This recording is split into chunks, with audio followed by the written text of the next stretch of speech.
Assalamualaikum warahmatullahi wabarakatuh.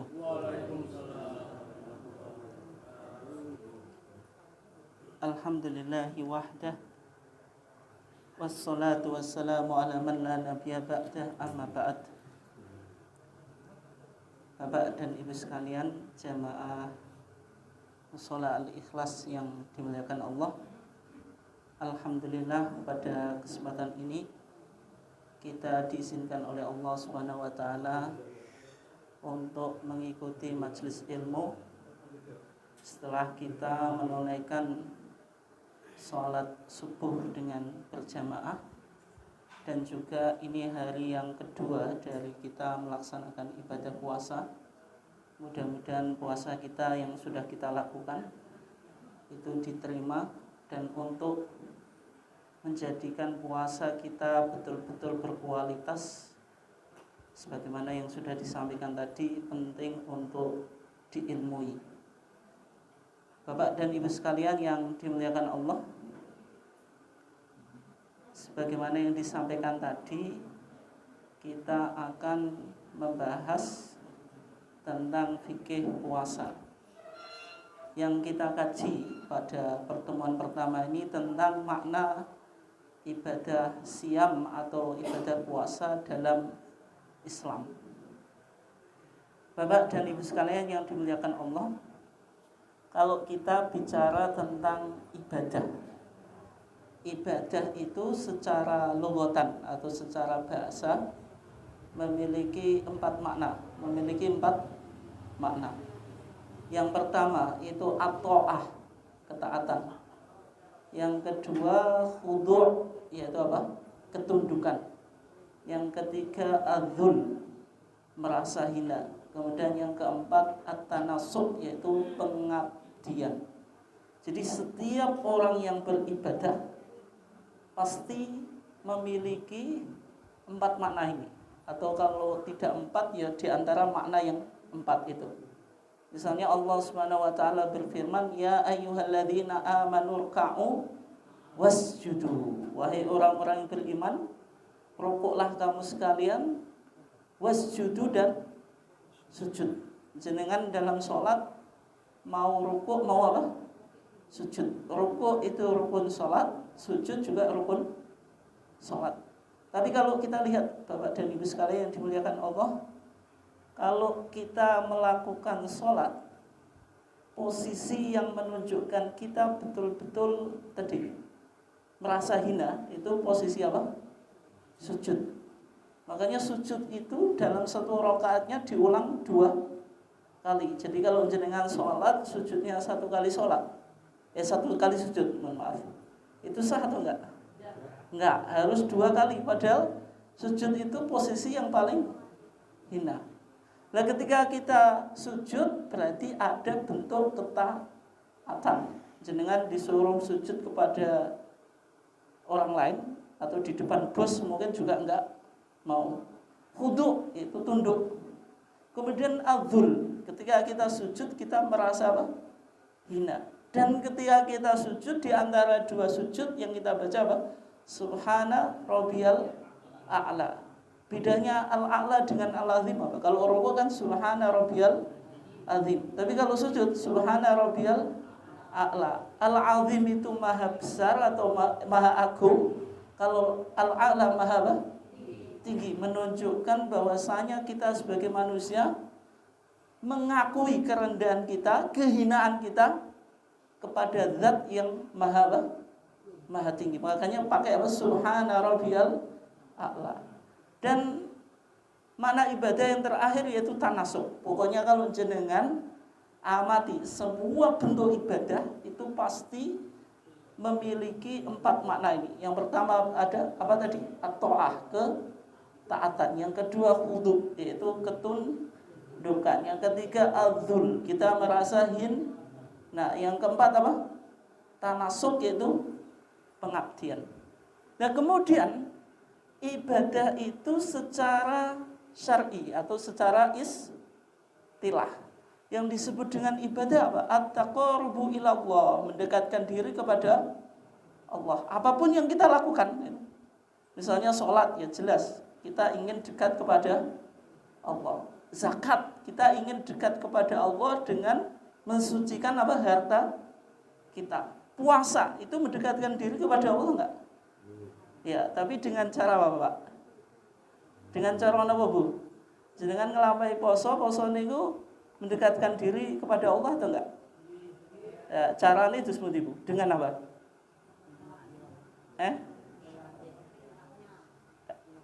Dengan menahan diri dari sesuatu yang mubah sebenarnya. Makan, mubah enggak? Mubah boleh. Minum boleh enggak? Boleh. Jima, hubungan suami istri boleh enggak? Boleh. Semuanya ini boleh. Tapi karena kita tadi ibadah maknanya apa? Taat tunduk. Kita meninggalkan sesuatu yang mubah untuk mendekatkan diri kepada Allah. Nah, puasa itu ibadah yang disebut ibadah imsakiyah, ibadah yang menahan diri dari sesuatu yang sebenarnya apa? Boleh atau mubah.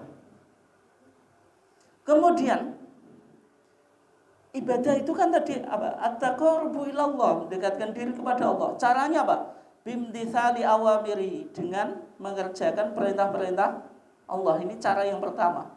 Yang kedua, wajtina binawahi, yaitu apa?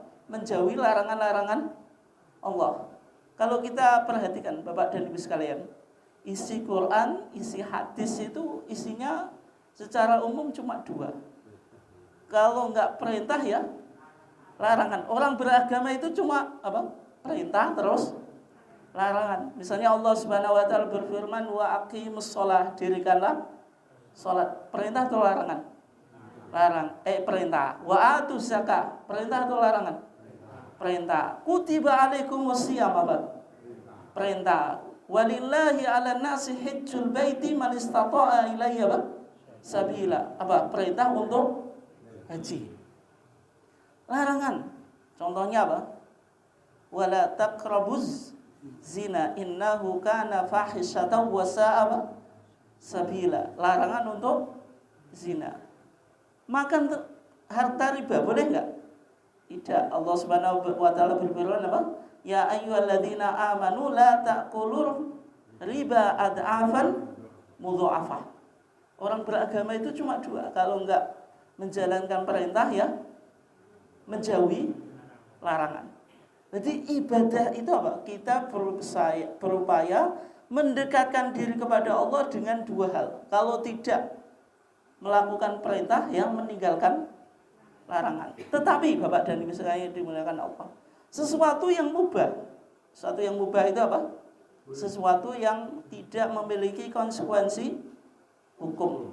Itu dilakukan ya monggo, ditinggalkan ya monggo. Tapi sesuatu yang mubah itu kadang juga bisa menjadi ibadah. Ketika apa? Ketika diniatkan untuk ibadah. Contohnya makan. Itu hukumnya apa? Mubah, boleh. Minum, boleh. Tapi kalau kita niatkan untuk ibadah, menjadi apa? Ibadah. Gitu. Dan juga orang melakukan yang mubah itu pasti meninggalkan maksiat. Tetapi nanti pentingnya Bapak dan Ibu sekalian, sesuatu yang mubah itu apa? Bisa menjadi ibadah ketika diniatkan beribadah. Misalnya saya makan untuk menguatkan diri kita supaya mampu beribadah. Seorang suami bekerja diniatkan untuk apa? Beribadah dengan memberikan nafkah kepada keluarga. Itu bisa menjadi ibadah. Sehingga ibadah itu dua. Ada ibadah amah dan khosoh. Ibadah umum dan ibadah yang khusus atau spesifik. Ibadah makhdhoh dan ibadah ghairu makhdhoh. Kalau ibadah amah atau ibadah ghairu makhdhoh itu apa? Segala sesuatu yang diizinkan oleh syariat, yang asalnya mubah. Makan, minum, bekerja, kemudian apa? Tidur. Itu sesuatu yang mubah. Tapi bisa menjadi ibadah nanti ketika kita niatkan untuk ibadah. Yang kedua, ibadah khosoh atau ibadah Kalau ibadah khosoh atau ibadah mahdhoh itu ibadah yang sudah ditentukan tata caranya. Contohnya apa, Bu? Sholat. Orang mau sholat itu misalnya menghadap ke timur atau menghadap ke selatan atau ke utara, sah atau enggak, Bu? Kenapa, Bu? Enggak sah. Karena enggak istiqbalul kiblat, karena tidak menghadap kiblat. Syarat orang sholat itu diantaranya apa? Menghadap kiblat. Seorang ibu sholat kepalanya dibuka, Bu, artinya enggak pakai jilbab, sah atau enggak? Enggak. Kenapa, Bu? Nah, karena tidak satrul aurat, tidak menutup aurat. Dan semuanya ini disebut apa? Ibadah mahdhoh. Dan Nabi SAW bersabda dalam konteks sholat, wasallu kama ra'aitumuni apa? Usolli. Sholatlah kamu sekalian sebagaimana engkau melihat aku sholat. Berarti sholat itu karena ibadah mahdhoh harus mengikuti gaya sholatnya Rasulullah atau gaya sholatnya Nabi. Nggak boleh pakai gaya sendiri ya. Oleh sebab itu tadi kalau ibadah itu dua, ada yang umum, ada yang khusus. Yang umum itu hukum asalnya apa? Al aslu fil asya al ibaha. Hukum asal segala sesuatu itu apa? Boleh sampai ada dalil yang melarangnya. Berarti sesuatu yang disebut muamalah dunyawiyah, kontrak berinteraksi sosial, itu hukum asalnya apa? Boleh. Sehingga kalau jenengan, Bu, hukum masak pakai LPG, hukumnya apa, Bu? Perlu ditanyakan ke Pak Yai atau enggak? Pak Yai, saya baru beli LPG baru, hukum masaknya hukum apa? Masak pakai LPG hukumnya apa?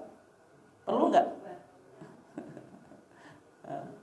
Misalnya jenengan berangkat ke masjid, ada yang pakai semuanya jalan kaki, ada yang pakai sepeda, ada. Nabi pernah enggak dulu pergi ke Masjid Nabawi pakai sepeda?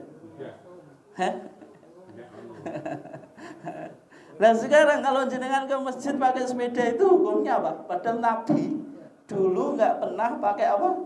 Sepeda berangkat ke Masjid Nabawi. Tapi jenengan sekarang kok pakai sepeda? Itu namanya muamalah dunyawiyah. Hukum asalnya, Bu, boleh, tidak perlu ditanyakan pada Pak Kiai. Tapi kalau ibadah yang mahdhoh atau khusus, al aslu fil ibadah apa? At-tahrim. Hukum asal ibadah apa? Haram hatta yadulla dalilu ala khilafi, sampai ada dalil yang membolehkan. Jenengan mau sholat, perlu tanya dalilnya enggak? Perlu. Jenengan dalam sholat ada ngangkat tangan ketika kita takbir. Cara mengangkat tangan dalam sholat itu perlu dicari dalilnya atau enggak? Perlu. Kenapa? Karena sholat itu ibadah mahdhoh. Jenengan mau haji, perlu nggak belajar manasik haji? Perlu. Boleh nggak jenengan haji di sana dengan gaya sendiri? Nah, itu. Karena ini ibadah mahdhoh, berarti harus dicari apa? Dalilnya. Nah, sehingga ibadah itu bisa menjadi sah ketika terpenuhi dua syarat atau dua rukun. Yang pertama apa? Harus niatnya itu lillahi ta'ala atau ikhlas.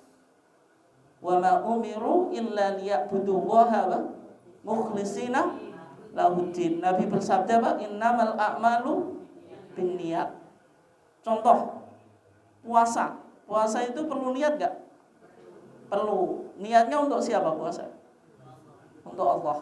Atau kita puasa lillahi ta'ala, bukan lillah untuk apa?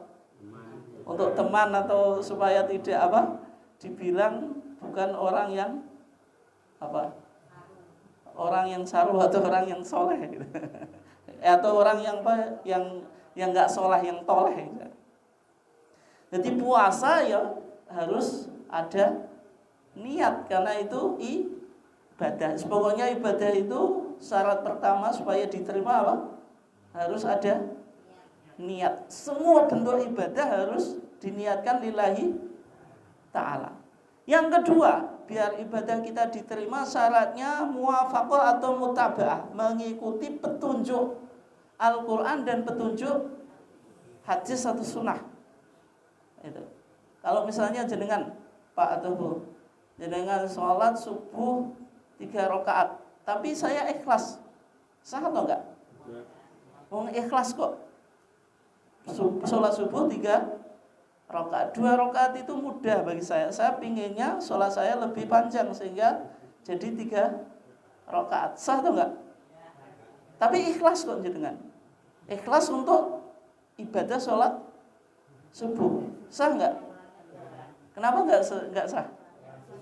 Enggak sesuai dengan tuntunan Al-Quran dan hadis. Sehingga ibadah itu supaya menjadi sah, yang pertama syaratnya harus apa? Lillahi ta'ala. Dengan sholat subuh 2 rakaat, takbirnya betul, semua gerakan sholatnya betul, bacaan sholatnya betul, tapi bukan lillahi ta'ala, diterima enggak? Enggak, gitu. Itu yang pertama, harus apa tadi? Niat itu lillahi ta'ala. Yang kedua, sesuai dengan tuntunan Al-Quran dan As-Sunnah. Sehingga Allah Subhanahu wa taala berfirman, "Faman kana yarju liqa'a rabbih." Barang siapa yang mengharap bertemu kepada Tuhannya, falyamal amalan sholihan, falyamal mongko becik ngamal sapa man amalan ing ngamal sholihan sing soleh. Amal soleh itu apa, Pak?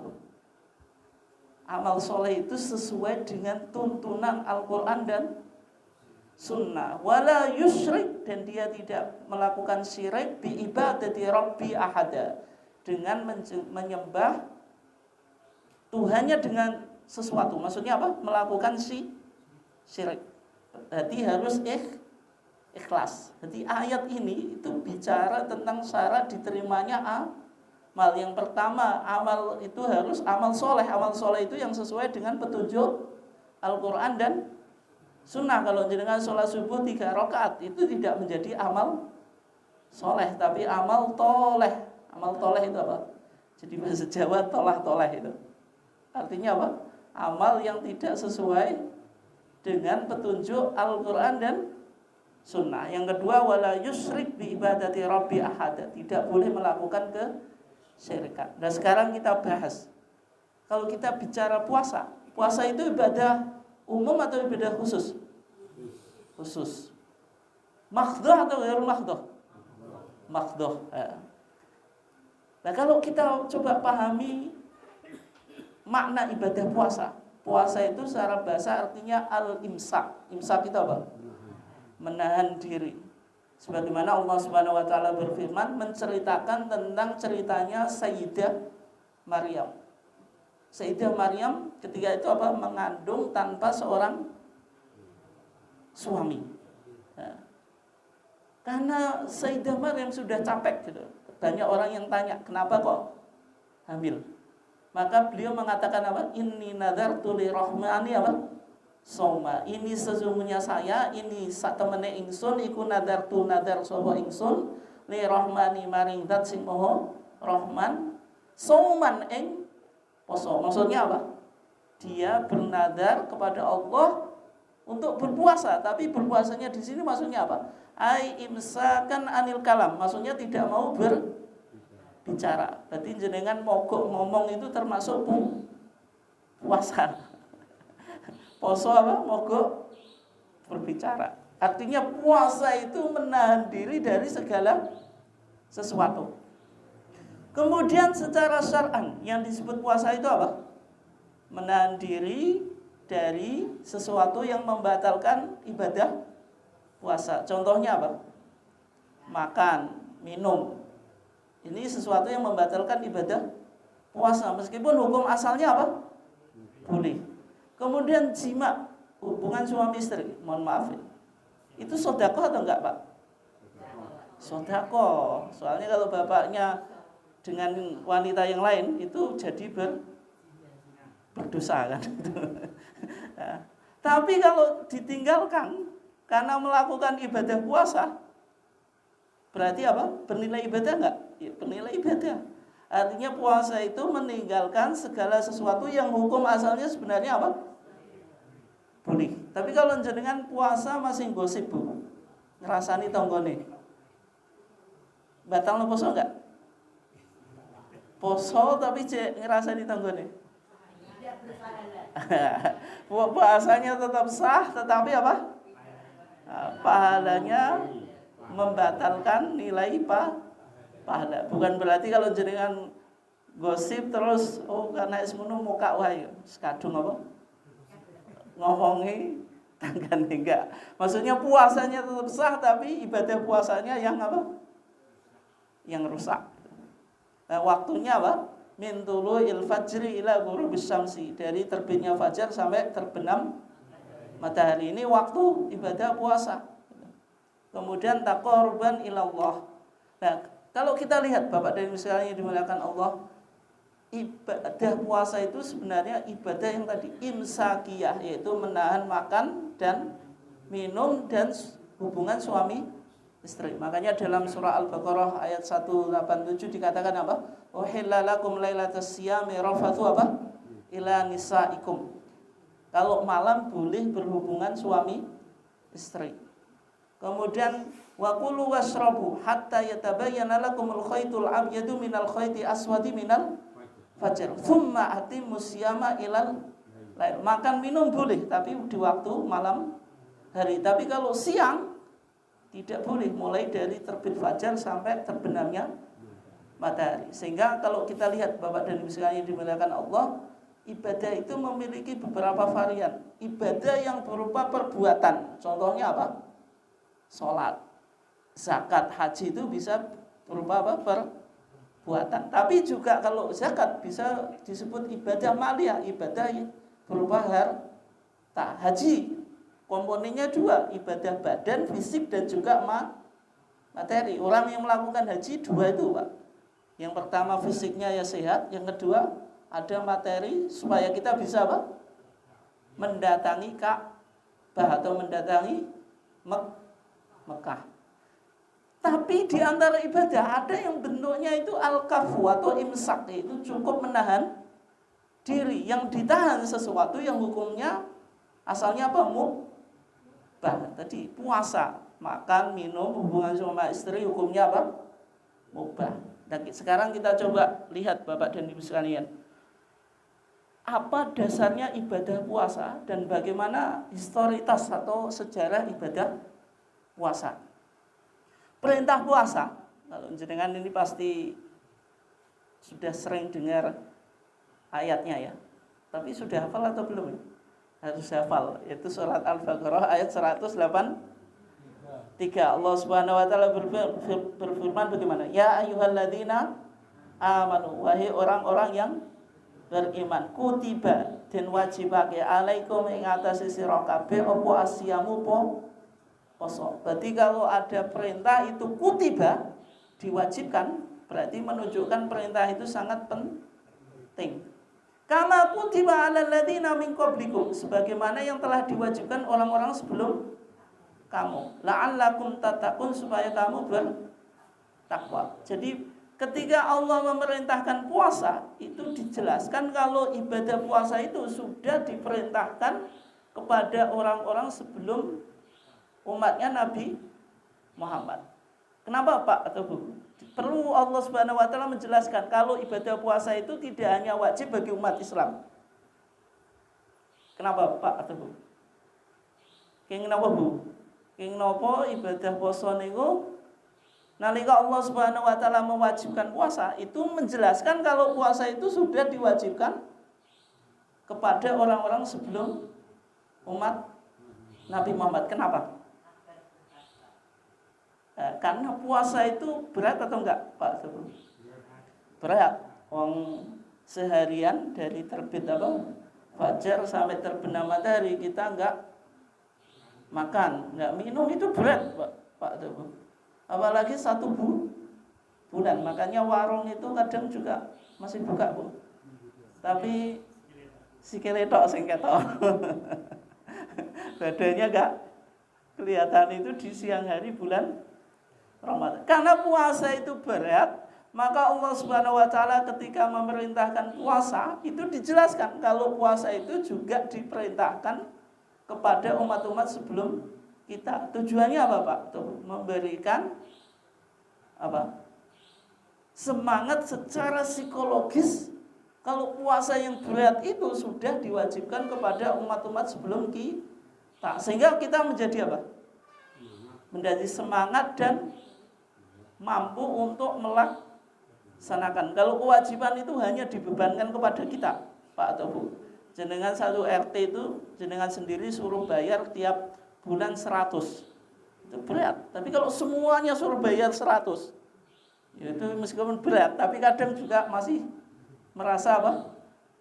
Merasa ringan. Kenapa? Karena tidak dibebankan kepada jenengan saja. Demikian juga ibadah apa? Puasa. Nah kemudian kalau kita lihat sebelum umat Islam itu ada yang disebut ahlul kitab. Ahlul kitab itu siapa? Orang yang pertama Yahudi. Orang Yahudi itu siapa? Auladu Yakub, yaitu anak-anaknya Yakub. Ibrahim punya anak siapa? Ismail, ini nanti melahirkan Nabi Muhammad. Kemudian Ishak punya anak siapa? Yakub. Yakub punya anak berapa? 12, diantaranya Yusuf, Bunyamin, Yahuda, kemudian jadi Yahudi nih. Karena orang Arab bilang dal itu berat sehingga jadi dal.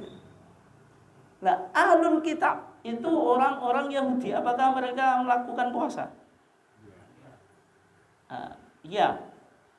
Dulu itu sebagian para ahli tafsir mengatakan mereka juga melaksanakan ibadah puasa di bulan Ramadan. Tapi karena berat, akhirnya apa? Dirubah. Karena tipologi orang beragama orang Yahudi itu apa, Pak? Suka ngotak-ngatik agama sesuai dengan nafsu. Sehingga dirubah melakukan puasa di hari Asyura. Asyura itu apa? Tanggal 10 Muharram. Maka ketika Nabi datang ke Madinah, Nabi ingin melakukan puasa Asyura. Ditegur oleh sahabat, "Ya Rasulullah, innahu yauman yu'adzimul yahud." Ya Rasulullah, sesungguhnya hari Asyura itu hari yang diagungkan oleh orang Yahudi. Kenapa? Karena Musa selamat dari kejaran Fir'aun itu tanggal 10 Muharram. Fir'aun tenggelam di Laut Merah itu tanggal berapa?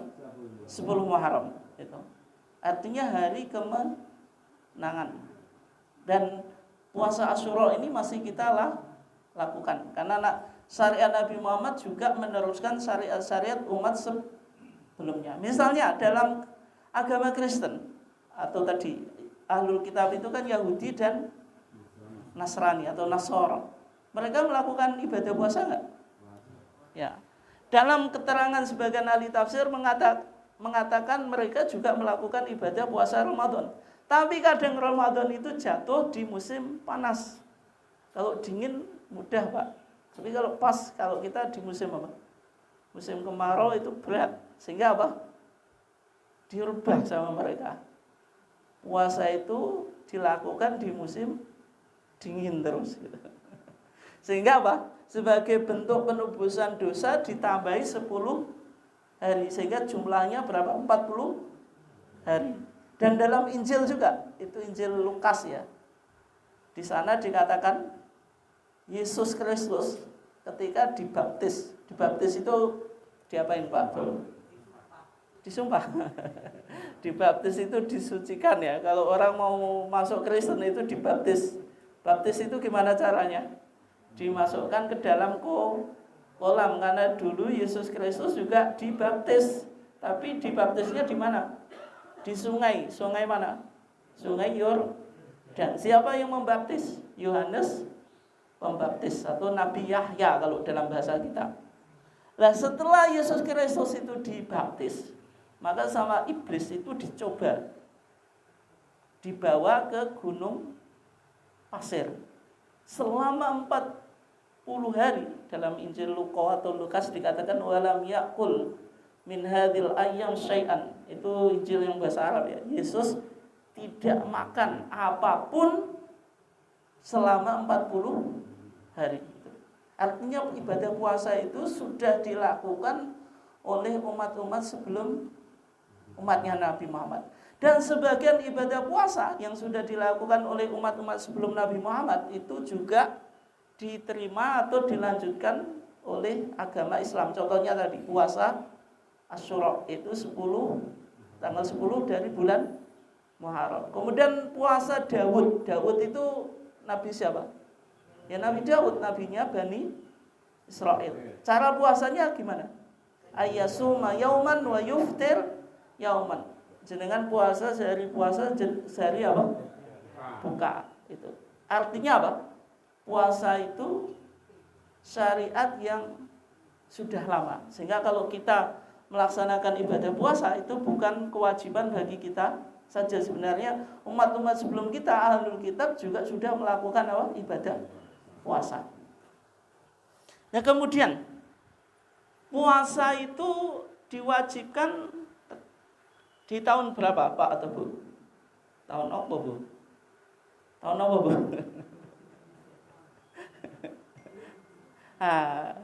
Puasa itu difardukan di bulan Sya'ban tahun kedua dari Hijriyah. Nabi Muhammad itu diangkat menjadi nabi usianya berapa? 40. Meninggal usianya berapa? 63. Dakwahnya Nabi itu dibagi menjadi 2 periode. Yang pertama periode Mekah. Berapa tahun Pak Teguh? 13 tahun. Periode Madinah 10 tahun. Nah tadi kalau kita katakan puasa itu furido fi Sya'ban, difardukan di bulan Sya'ban tahun kedua dari Hijriyah. Berarti Nabi itu melakukan puasa Ramadan itu berapa tahun Pak? Atau berapa Ramadan? Periode Mekah tadi 13 tahun. Periode Madinah 10 tahun. Tahun kedua Hijriyah Nabi menerima perintah puasa, berarti berapa tahun? Kok 21? Ini di Hijriyah. Hijriyah itu ketika sudah di Madinah. Madinah berapa tahun? 10. Berarti kalau tahun kedua enggak berapa? 9 tahun. 9 tahun ya, 9 Ramadan. 9 Ramadan itu usia bulan Ramadan itu genap atau ganjil yang banyak? Nabi 8 kali usia bulan Ramadan itu 29, 1 Ramadan 30.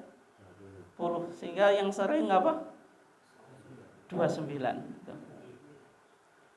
Itu apa? Masa Nabi melakukan puasa. Tapi sebelum puasa itu diwajibkan, ada 2 periode pensyariatan puasa. Yang pertama periode takhir. Takhir itu boleh puasa, boleh membayar fidyah. Makanya dalam surah Al-Baqarah ayat 184 Allah Subhanahu wa taala berfirman apa? Wa 'alal ladzina yutiqunahu fidyatun ta'amu miskin. Faman tatawwa khairan fahuwa khairul lahu wa antasumu khairul lakum in kuntum ta'lamun. Wa antasumu, dan engkau berpuasa itu khairul lakum, lebih baik bagi engkau. Berarti di sini puasa sudah wajib atau belum? Wa antasumu, dan engkau berpuasa itu khairul lakum, lebih baik bagi engkau. Wajib atau enggak? Belum Pak. Oh. Khairul lakum, lebih baik bagimu kan pilihan. Berarti kalau puasa baik gitu. Tapi kalau enggak puasa bayar fidyah, berarti belum wajib. Tapi ketika Allah Subhanahu wa taala berfirman di ayat selanjutnya ya. Faman syahida minkum syahra fal yasum. Wajib enggak? Faman, maka barang siapa syahida menyaksikan minkum di antara kamu asyhara, datangnya bulan Ramadan. Fal yasumhu, disuruh puasa. Wajib enggak? Wajib. Berarti orang yang masih hidup sampai apa? Datangnya bulan Ramadan, dia wajib melakukan puasa. Di sini apa? Puasa sudah wajib. Nah sekarang, kalau tadi ya ayyuhalladzina amanu kutiba alaikumusiyam, orang yang diwajibkan puasa itu siapa saja? Ya ayyuhalladzina amanu, beriman itu beragama Islam. Berarti kalau seorang muslim itu wajib melakukan puasa gitu. Kecuali apa Pak? Lawannya muslim berarti non muslim atau kafir, tidak wajib berpuasa, tidak wajib melakukan puasa ya. Kalau berpuasa ya tidak sah, tapi di akhirat disiksa enggak? Disiksa. Yang kedua mukallaf. Mukallaf itu apa? Orang yang mendapatkan kewajiban syariat. Orang mukallaf itu syaratnya dua. Yang pertama balik. Lawannya balik apa? Belum balik. Lawannya balik ya sobi, masih kecil. Itu berarti belum kewajiban puasa. Tapi orang tuanya dianjurkan menyuruh anaknya berpuasa atau enggak? Iya, ketika sudah usia berapa Pak? 7 tahun. Kayak perintah sholat. Muru auladakum bis sholati wa hum apa? Sab'usinin. Kalau sudah usianya 7 tahun disuruh apa? Sholat. Tapi kalau belum mau, ya dibiarin dulu sampai 10 tahun. Kalau 10 tahun belum, ya mulai apa? Ya, tapi dipukulnya yang edukatif ya, yang mendidik ya, bukan membabi buta. Nah, puasa juga semacam itu. Kalau sudah 7 tahun suruh puasa. Ya, dilatih dulu kan. Poso beduk kang salah mboten. Boleh kalau anak kecil, tapi kalau jenengan poso beduk lah sing jadi masalah. Wong wis gede kok masih poso beduk. Ya, itu tadi syarat puasa harus balik. Yang kedua akil, berakal. Lawannya berakal apa Pak? Majnun. Kalau orang gila ya berarti tidak kewajiban puasa. Kemudian yang berikutnya itu sehat. Lawannya apa? Sakit. Nah, nanti sakit itu kita kaji. Sakit yang perlu ada kalau nggak puasa diqodoi, ada yang cukup bayar fidyah. Misalnya sudah lansia itu, sudah nggak kuat puasa, itu bayar fidyah. Tapi kalau jenengan yang masih sehat, ketika bulan Ramadan sakit, berarti qodok. Nanti kita bahas ya. Kemudian mukim itu berdomisili di tempat, maksudnya tidak musafir. Kalau musafir kewajiban puasa nggak? Tidak. Gitu. Boleh berbuka. Gitu. Kemudian ini khusus jenengan Bu. Kalau perempuan itu tidak ada mawani. Mawani itu penghalang. Di antara penghalang apa? Haid atau menstruasi ya. Karena wanita itu punya darah yang keluar setiap bulan, menunjukkan kalau masih subur. Kemudian nifas itu apa? Darah yang keluar pasca kelahiran. Sehingga wanita yang haid dan nifas, kalau jenengan Bu haid, sudah tamunya datang, tetap maksa puasa, datangnya di bulan Ramadan, sah atau enggak Bu puasanya? Tidak sah, malah berdosa. Tapi kalau wanita itu haid, berarti boleh apa? Tidak berpuasa, dan justru haram berpuasa. Yang jenengan lakukan Bu, kalau meninggalkan puasa karena haid di bulan Ramadan itu diqodoi atau enggak? Qodoi. Tapi kalau sholat, jenengan sholat Bu kalau haid? Enggak. Diqodoi enggak Bu? Kenapa? Enggak, kalau puasa diqodoi, kalau haid kalau sholat tidak. Kenapa? Enggak ada perintah. Berarti ada perintahnya gimana? Perintahnya gimana Bu? Perintahnya hadis Aisyah. Kata Aisyah apa? Kunna kami, maksudnya kaum wanita, nu'maru biqodoi as-shaum. Kita diperintahkan untuk mengqodoi puasa. Wala nu'maru, dan kita tidak diperintahkan, kata Aisyah, maksudnya kaum wanita di zaman Nabi, biqodoi sholat, untuk mengqodok sholat. Yang menjadi pertanyaan, kenapa puasa diqodoi, sholat tidak? Kenapa Bu? Ya, ini khusus jenengan itu. Kenapa Bu?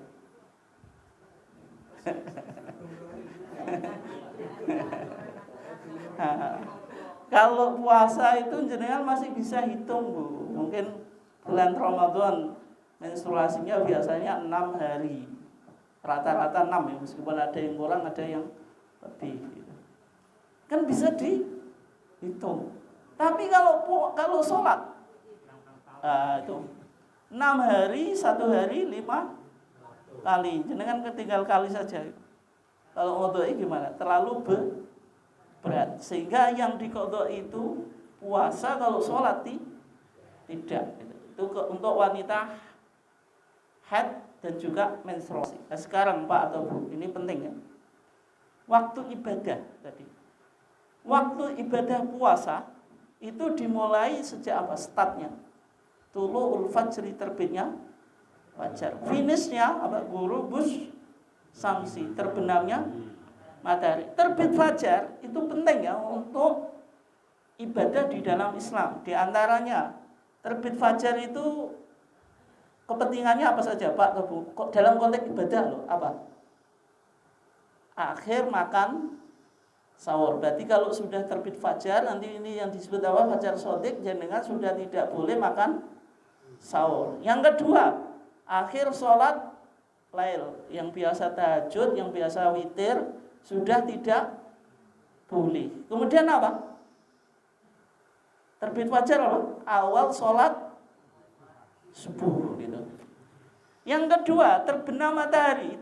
Itu kepentingan dalam konteks ibadah untuk apa, Bu? Mengakhiri sholat asar. Terus apa lagi? Awal sholat maghrib. Terus kalau konteks puasa apa, Bu? Awal berbuka. Sehingga yang penting untuk kita kaji, terbit fajar itu akhir makan sahur. Terbenam matahari awal berbuka. Nah sekarang fajar itu ada 2. Ini penting ya. Ada fajar sodik, ada fajar kadhib. Sodik itu artinya apa? Benar, maksudnya fajar yang betulan.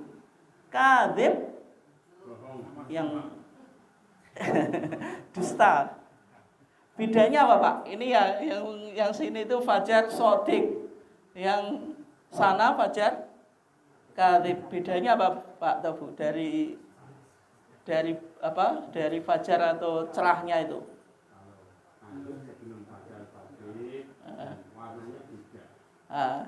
Ada yang pernah ngamati nggak? Enggak ya, padahal jenengan tiap subuh berangkat ke musola, tapi kenapa nggak diamati ya? Kalau fajar sodik itu dia horizontal atau membentang ke samping. Tapi kalau kadhib itu ke atas vertikal. Dan dalam hadisnya fajar kadhib itu kadzana bisirham, kayak ekornya serigala. Makanya itu putihnya itu ke atas ya. Kayak membentuk ekor. Itu putih terus makin lama malah gelap atau hilang. Makanya ini kan bohongi. Tadi kok putih sekarang gelap. Makanya disebut fajar kadhib. Kalau fajar sodik putih membentang ke samping, semakin putih, semakin putih, semakin putih, terus padang yurino, Bu.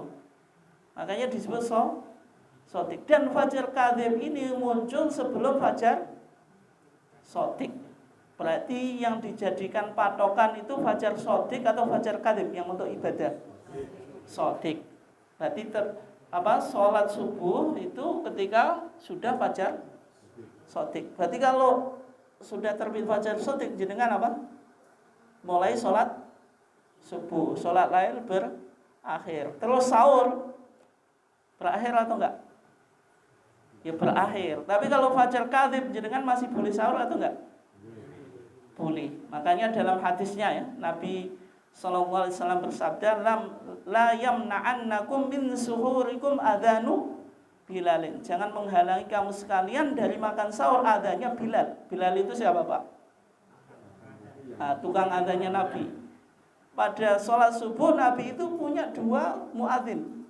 Yang pertama Bilal. Tapi Bilal itu adanya sebelum waktu masuk subuh. Ini adzan pertama. Yang kedua siapa? Abdullah ibn Umi Maktum, orangnya buta Pak. Kalau tidak dibangunkan qad asbahta, sudah masuk subuh, dia nggak tahu kalau sudah waktu masuk subuh karena buta. Itu azannya ketika apa? Waktu subuh sudah mancing atau sudah tiba. Sehingga Nabi bilang, kalau engkau dengar azannya Bilal azannya apa? Sebelum waktu masuk subuh, engkau nggak usah berhenti makan sahur, berarti tetap makan sahur. Walal fajru al mustatil, demikian juga fajar yang tegak tadi, kayak seekor apa serigala, berarti fajar apa? Kadhib. Berarti kalau fajar kadhib jenengan masih boleh makan sahur. Walakin al fajru al mustatir fil ufuq, kata Nabi, yang bisa menghalangi makan sahur itu fajar sodik yang membentang di atas ufuk yang tadi apa? Horizontal itu. Sehingga penting ini, Bu. Nah, pentingnya apa? Kalau orang apa? Mau puasa disunahkan untuk apa? Makan sahur. Makan sahur itu sunahnya diakhirkan atau diawalkan, Pak Tebu? Mulai masuk waktu sahur itu kapan, Pak Tebu? Penting ini. Misalnya jenengan habis tarawih jam 9, jam 10 makan, itu sudah dianggap makan sahur atau enggak, Bu? Dinamakan apa, Pak? Mindo atau makan sahur itu? Nah, makan sahur itu awalnya kapan?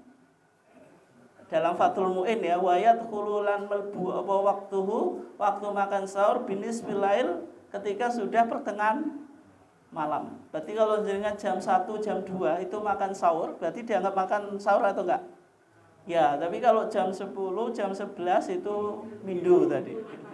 Tapi kalau jam 1, jam 2 itu sudah makan sahur. Tapi lebih baiknya apa? Diakhirkan. Kata dalam hadisnya dikatakan waktu sholat subuhnya Nabi sama makan sahur itu kira-kira khamsina ayatan. Jaraknya berhenti makan sahurnya Nabi dengan sholat subuh itu khamsina ayatan, 50 ayat.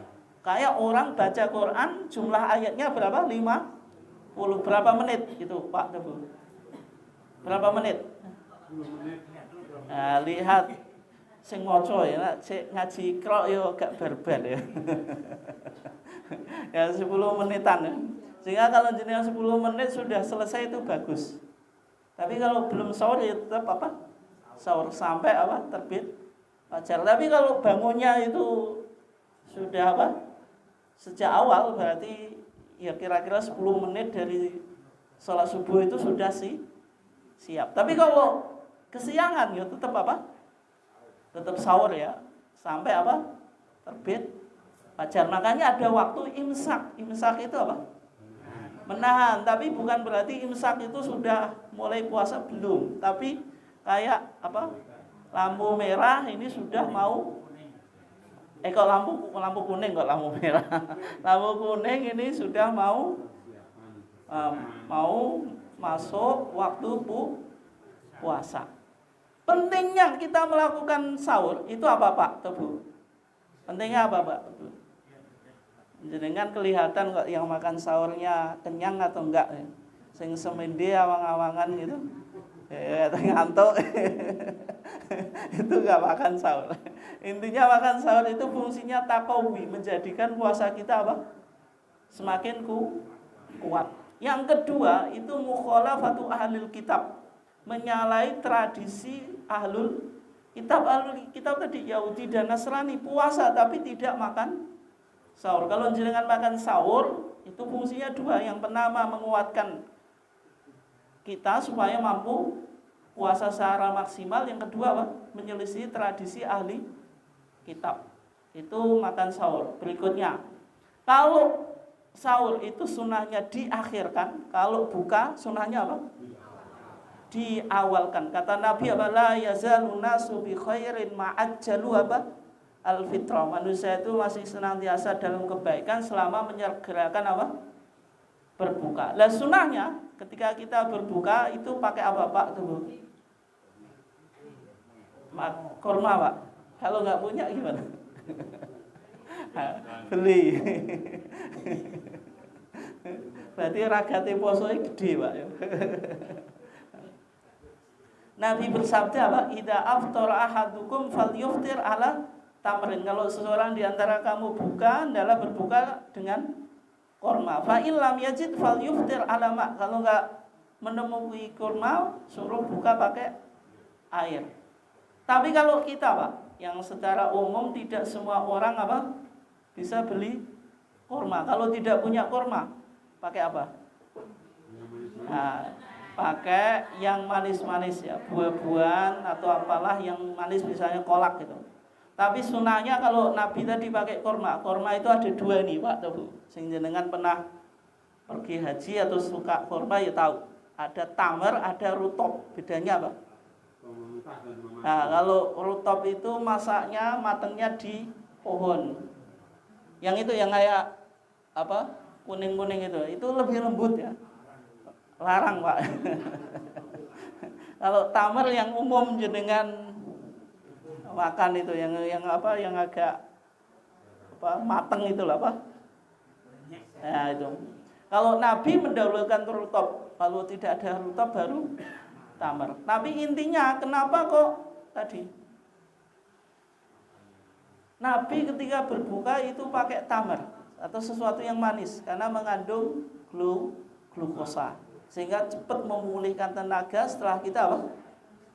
Melakukan ibadah puasa. Itu dalam tinjauan medis dan sebagainya itu banyaklah tentang manfaat apa? Berbuka pakai kurma. Kemudian ketika kita berbuka disunahkan untuk memperbanyak doa itu. Dan doa ini apa? Doa yang tidak ditolak, maksudnya diijabahi. Wa da'watus shaim. Orang yang puasa itu kalau jenengan punya hajat ya disampaikan ketika apa? Berbuka. Kemudian ketika berbuka itu baca bismillah, Pak. Baca apa? Bismillah. Nah, kemudian doa berbuka itu dibaca sebelum berbuka atau setelah berbuka?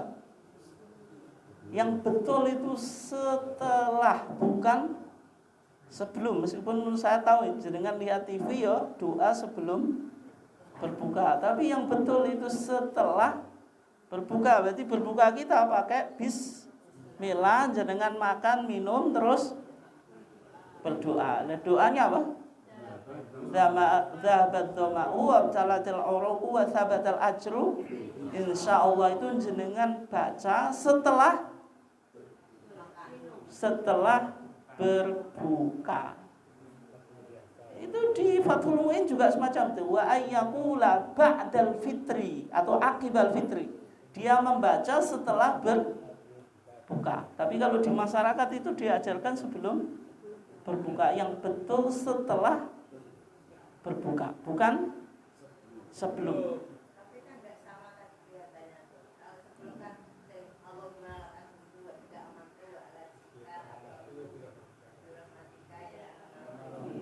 Ya.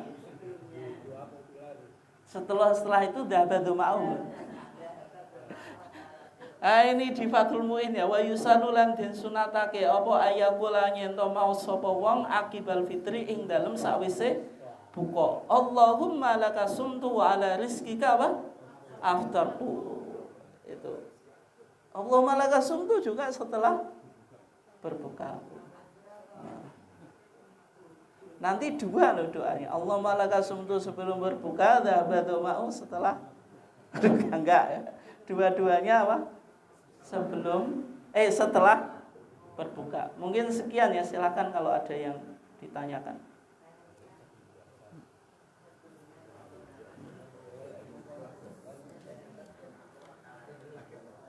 Monggo, ibu-ibu yang siji. Kalau namung ngeling-ngeling iki, dalu sampun niat poso napa dereng? Dengan jam pinten? Nah, iki nggih, mulane kadang-kadang di waktu nyantri mbiyen bar traweh dikon niat ben gak lali. Ternyata niat kuwi penting. Yang nomor loro, mau sahur dikon ngawali napa akhir? Akhir, diakhirkan. Mulane ibu-ibu penting. Bapak-bapak nombone sahur gara-gara sing masak ibu. Nah ibu-ibu kirinan piye? Bapak yang seperti ini panjenengan semuanya ini harapannya dengan mengilmu sing wedok ya ditanggung jawab rumah, upo, sahur kuwi ternyata semuanya tergantung nang ibu-ibu kecuali sing saya Joko Joko ya nang warung. Jadi kita ngaji ini monggo ibu-ibu semuanya, mari kita meskipun hati doib wa naumu ibadah itu artinya apa? Timbang rumpi alung turu. Ini. Jadi menengi wong poso kuwi jere bertasbih. Ya, bertasbihnya kita subhanallah walhamdulillah wala ilaha illallah wallahu akbar dan seterusnya. Nah inilah jadi syahrul Ramadan ini mari kita diberikan syahrul ibadah. Jadi aja duwe perasaan mengeluh ketika bar subuh timbang wetenge wareg turu. Itu gak penyakit. Nah, sekarang gimana? Ayo diisi ibadah, ngaji. Jumat pagi bar sholat subuh ngaji. Lain nanti baca ngaji di jame suruh keporong Pak Santo jame. Mari kita coba. Nanti selesai kita sholat suruh. Mungkin syukur nanti tambah ngaji, ya syukur-syukur nanti ditambah duha. Jadi bagaimana kita setelah sholat subuh coba-coba dan mulai dan korah-korah, tapi ayo nyoba rohani kita tambahi dengan ibadah. Mudun-mudun ke musola bar sholat duha. Itu saya kira mari kita latih bersama-sama. Ibadah negatif persyarat ini dhewe ya angel, maka di sini ngaji kita untuk mengajak itu dengan ilmu. Mari kita ilmui, mari kamu yo sahur, niat macam-macam nih banyak. Termasuk apa lagi? Sing dikloni ibu nek iso ditangkletke. Jadi kita diberi waktu bertanya untuk kita pertanyakan. Nek berpertanyaan nanti jadi ilmu, nek jadi ilmu jadi dilaksanakan. Ayo mulai besok ini setelah keluar dari sini longing rumpi. Timbang rumpi tinggo istighfar. Nggih. Niki ngaji kita. Sudah mboten sing tanglet? Mboten? Monggo Pak Santo. Itu. Yang ingin saya tanyakan Pak, tadi kan kaitannya dengan niat, itu kan termasuk salah satu rukun puasa. Dan itu apakah niat itu harus diucapkan atau hanya apa dalam hati kita tuh ingin kerentak, sudah ada kerentak. Jadi seandainya niat itu tidak ucapkan, apa juga boleh, apakah itu juga sunnahnya mesti harus diucapkan, atau seperti apa tak? Matur nuwun. Oh, mungkin harus dua-duanya. Resek Pak. Ya. Rukun puasa itu ada dua, Bapak dan Ibu sekalian. Yang pertama apa? An-niyah, yaitu niat. Gitu. Niat puasa itu kalau puasa wajib dengan puasa sunnah itu beda. Kalau puasa wajib itu harus ditabyid. Tabyid itu apa? Ditetapkan sebelum fajar. Nabi bersabda apa? Malam yujmi isyama qoblal fajri fala siyama lah. Orang yang belum menetapkan niat sebelum fajar maka dianggap tidak berpuasa. Itu kalau puasa wajib. Tapi kalau puasa sunnah itu jenengan meskipun sudah terbit fajar, tapi syaratnya sebelum melakukan hal yang membatalkan ibadah puasa, makan, minum, kemudian belum melakukan itu, kemudian masuk ke dapur istri kok kosong kabeh itu, terus niat poso itu boleh. Kenapa kok boleh?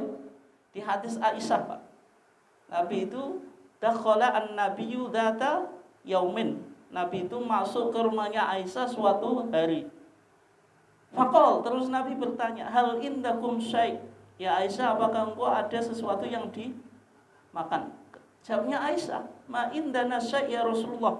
Kita enggak punya apa-apa. Terus Nabi bilang apa? Idzan fa inni shaimun, kalau gitu saya mau puasa. Itu kalau puasa sunnah. Tapi kalau jenengan Pak, isu-isu mlebu pawon gitu. Nyekel piring, takok ibu wis masak, Bu? Urung ya. Kira-kira jenengan tetap nyekel piring toh? Banting kowe Pak ya. Tapi kalau Nabi tadi apa? Kalau nggak ada makan ya puasa. Itu yang susah kita tiru Pak itu. Itu susah angel Pak itu.